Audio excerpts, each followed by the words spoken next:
In every age, God has raised up men and women to meet the needs of the day.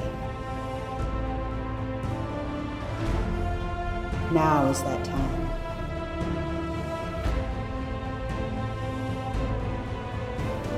You are the one.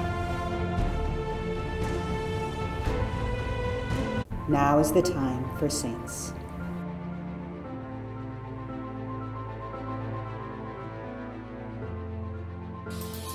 Blessed are the poor in spirit, for theirs is the kingdom of heaven. I can't think of a saint who lived this beatitude more fully or more freely than Saint Francis of Assisi.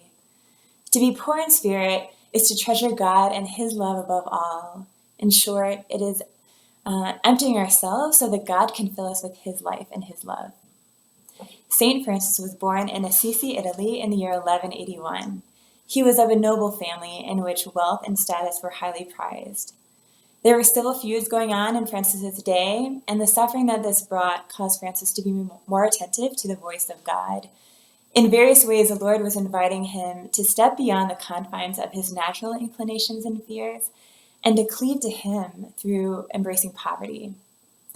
Once, while Francis was traveling, he encountered a leper. He was utterly repulsed at the sight of the leper's sores, and everything in him wanted to run. Instead, however, he approached the man and not only gave alms, but also embraced and even kissed him. As he turned to leave, Francis looked back and saw that the leper had disappeared, and he knew in his heart that he had actually just encountered Christ. Francis's whole life would be marked by this radical union with Christ.